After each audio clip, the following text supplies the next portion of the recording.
It has been quite a while ago. I was showing how to tie a knot by building the pattern.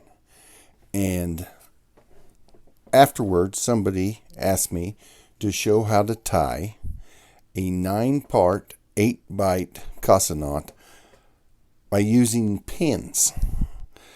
And I don't like 8 pins on each side because they just kind of get in your way. But also, it's easier to tie a knot if you've got a collar. So I want to show how to tie a 9-part, 8-bight Casa Knot on a collar using just 3 pins. The first pin is to pin down our standing end. Our second pin is where our first bight on the right hand side is going to be. And then we come back and we're going to go over and under this pin. That's going to hold these 2 first half cycles where they belong, and it'll make it a lot easier for somebody to hold.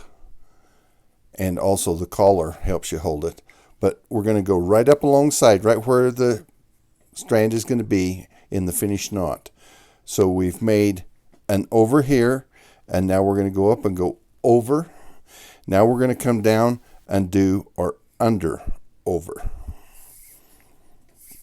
And the collar is going to help hold all the rest, and these 3 pins are going to hold where it starts, so it's easy to keep track. So we went under over.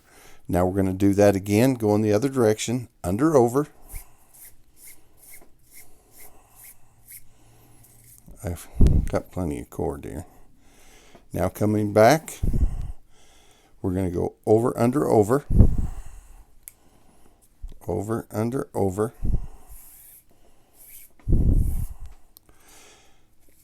And in this process, we're doing the opposite of whatever the last one did. Okay, so going up, we're going to do the opposite. So it's over, under, over.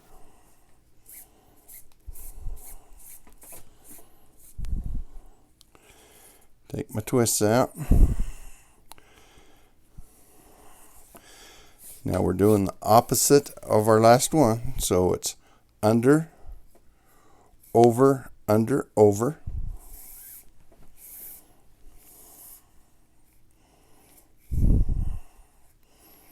And I just slide that bight up so it's above my collar. Now, doing the opposite, building our pattern. Under, over, under, over.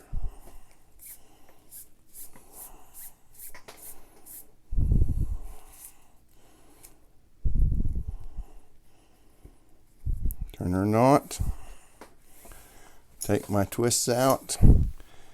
And now we're doing the opposite. So it's over, under, over, under, over, out of the knot.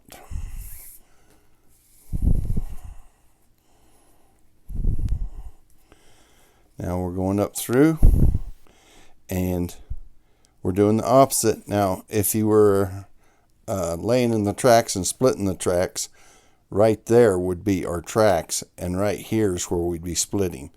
But we are doing the opposite of the last one went. So over, under, over, under, over. It's just a different way to look at the knot and tie the knot. But this is a good way because your knot doesn't get so twisted when you're keeping it here. When you're laying tracks and splitting tracks, you keep pushing it over and pushing it over, and they can get a twist in your knot. Okay, now we're going this way, doing the opposite.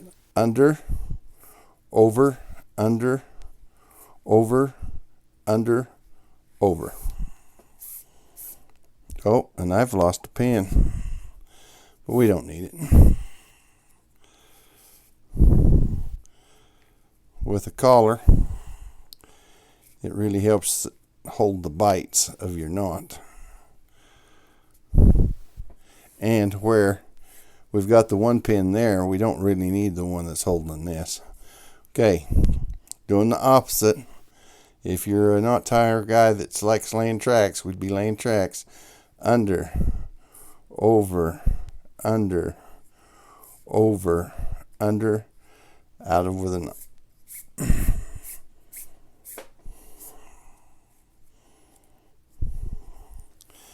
Okay, doing the opposite. Over, under, over, under, over, under.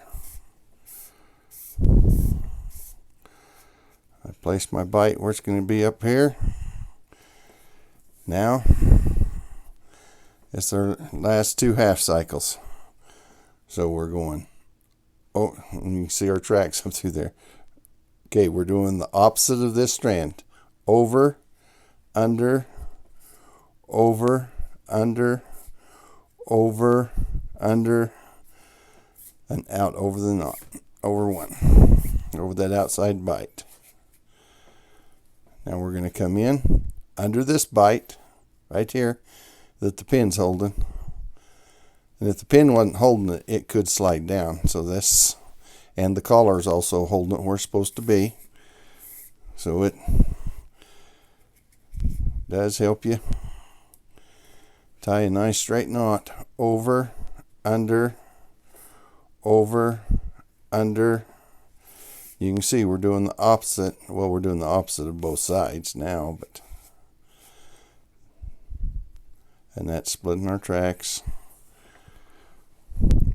Under, over, and that finished our knot. So we go in under this outside bite alongside of our standing end to finish the knot.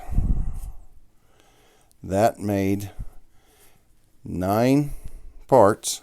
1, 2, 3, 4, 5, 6, 7, 8, 9, and 8 bites. 1, 2, 3, 4, 5, 6, 7, 8. And that is a nice straight knot with all of the little boxes or squares and all about the same size. And that is because we were tying it over a collar that give us our dimensions so the knot doesn't slide. I hope you will try tying this knot. Thank you for watching.